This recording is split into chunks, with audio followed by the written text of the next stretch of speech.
Preparedness. I am sitting on the couch, Pastor Joe Fox, and this is Sister Kate.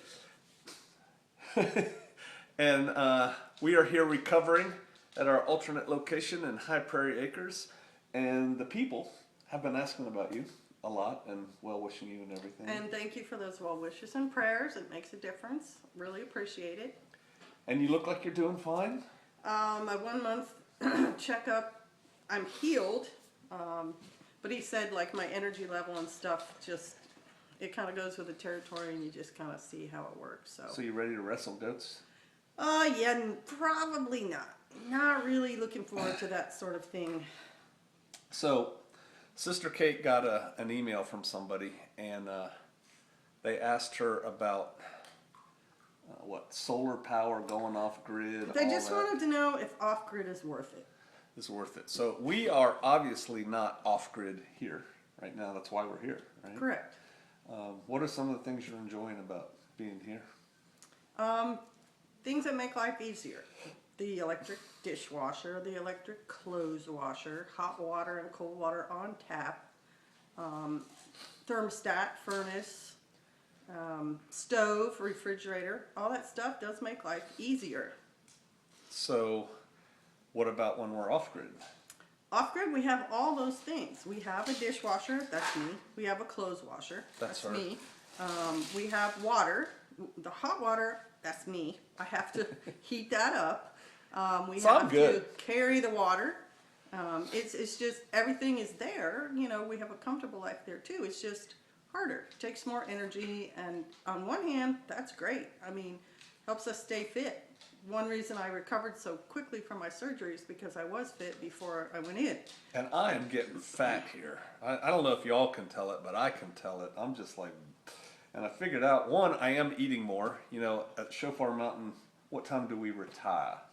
Oh, 6-ish. Right. I make Seriously. dinner and then we're done. You know, our house is chilly. It gets dark, and since we don't have electricity, you know, we have little headlamps, and we have the ability to do oil lamps and all that, but it's just such a pain in the neck. It's dark. We get in bed and we read or look at a laptop or something, and then we go to sleep. Once the power dies on the laptop, once your computer battery's dead, that's it.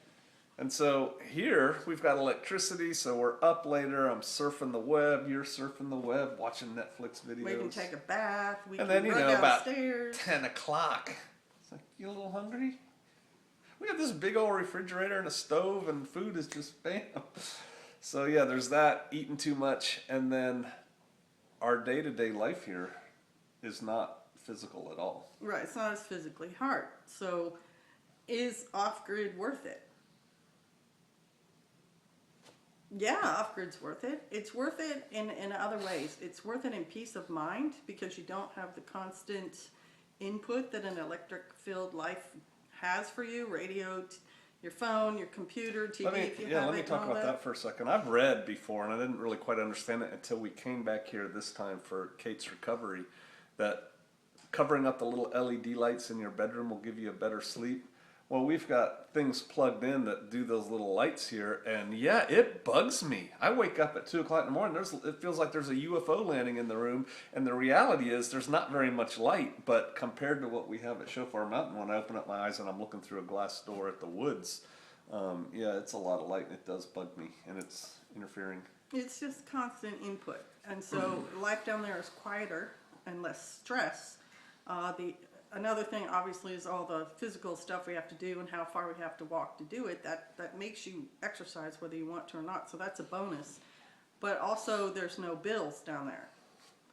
We, you know, with a house and electric and running water, you have to pay all that. You have to pay a mortgage and electric and insurance and the water bill and everything. And when you live off-grid, those things are on you. That doesn't mean off-grid is totally free. You have costs up front. You have to get your solar system. You have to buy the batteries and things And I want to like talk about that. A lot of people, and I've talked to a couple of people in the last couple of months about this, they picture going from this to off-grid and living the same kind of thing. So I want to turn lights on all over the house. I mean, we've got lights on in the house now. I want to be able to do this with water, do this with, you know, they just want to transfer their life and be unplugged from the grid but still do everything. If you want to do that, it's going to cost a lot of money. to do that. You can do it. It's just a lot of upfront costs. And we didn't. And so what we looked at was there were healthy, happy people before electricity was run to all the houses. And so we have really reduced our need for electricity. Well, we didn't have a choice. We didn't have a choice, so we got used to it. But we don't have a lot of, we have enough electricity for us to charge cell phones and charge laptops and stuff like that, but not run them like we do here. You won't have air conditioning. You won't, not directly unless you get a huge solar setup.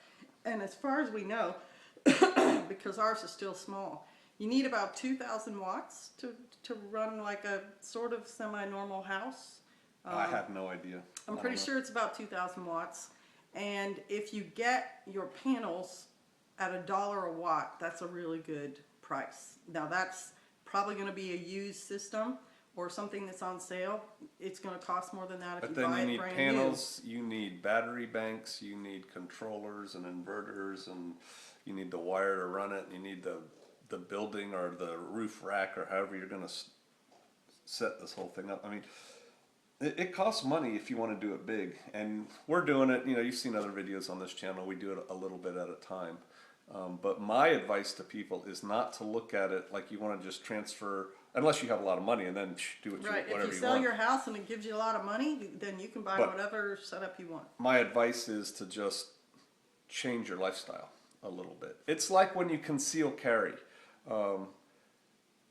For many people, you have to change what you wear and how you wear it when you start concealed carrying. You can't wear tight-fitting clothing anymore, generally speaking. And so you have to change how you dress to accommodate your concealed carry. Well, the way I look at going off grid, you have to change the way you live, which, you know, we still take baths every day down there, and they're just, for us, it's not as comfortable. You do want a water source on wherever you're going if you're going off grid. You can catch rain, and that can be your water source.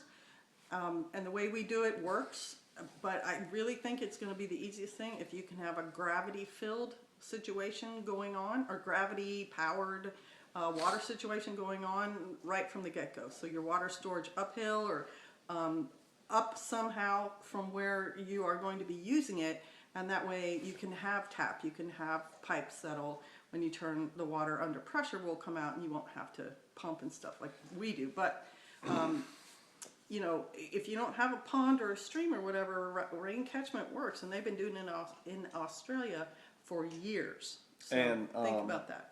a lot of people, well, a few people that I've talked to recently, do this deal where they get the state or the utility company or somebody to pay them money, and they put their solar panels up, and then they're selling that electricity back to the state or the utility company or whatever. But the problem, that's called like a grid tie-in, I think. And hey, truth in advertising, we're not solar experts by any stretch of the imagination. We're just telling you what we're doing and what we know. Experience, that's it. But those grid tie-in systems, generally speaking, are rather expensive. It takes a while to see a payoff in your investment. And two, when the grid goes down, they don't work. So when the power goes out in your city, they don't work. And to me, that's like, okay, well, that's a totally different system than I want to be a little bit self-sufficient, or I want to have the ability to be self-sufficient. Right, and the other thing about solar panels is they are creating a current, and that current is related to how much sun you're getting, and you can power things through the day, but yes, they won't work at night.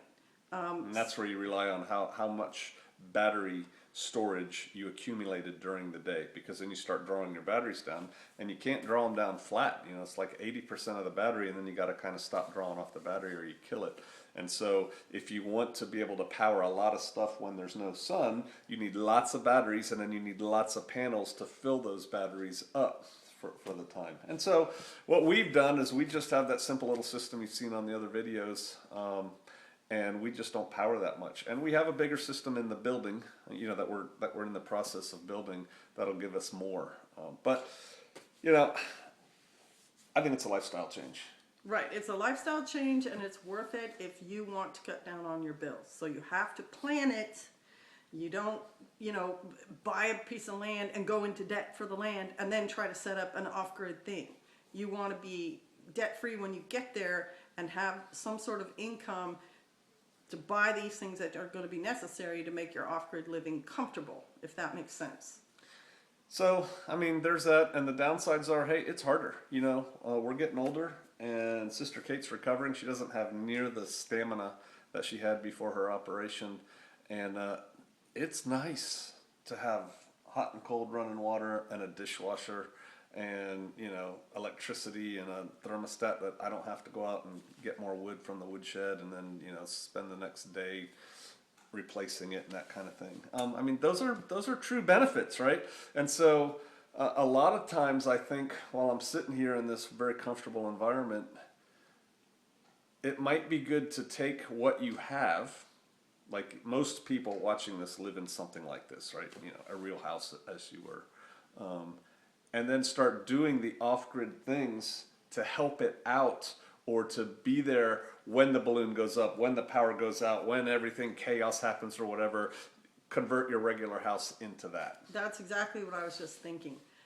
Even though we're in a regular house, we do have little things already that help us cut down on bills and help us be a little bit more self-sufficient. We have a wood stove, we have a water source outside, so if for some reason the water stopped working or wasn't, you know, fit or something, we have water. That's probably another video. Right, we have water. So yes, you can apply, you can start making yourself more off-grid, less grid dependent, even in your regular home. Yeah, and that is probably a good subject for another video.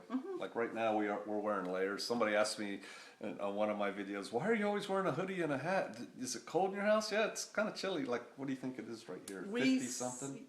Yeah, it's what, 10 degrees cooler down here, so like 55 in the bottom part of the house, and then we keep the. And I usually shoot my videos in the morning, so I've just gotten out of a warm bed and it feels colder than 55, so I've, you know, got more clothes on. And I'm sitting drinking my 65 coffee. in the other level, so But- it's cool. Hey, we're getting older. We can do it. You can do it. You just got to decide what you want in life and then kind of do your best to see in the future and set yourself up so that, you know, you're on a continual upward glide path.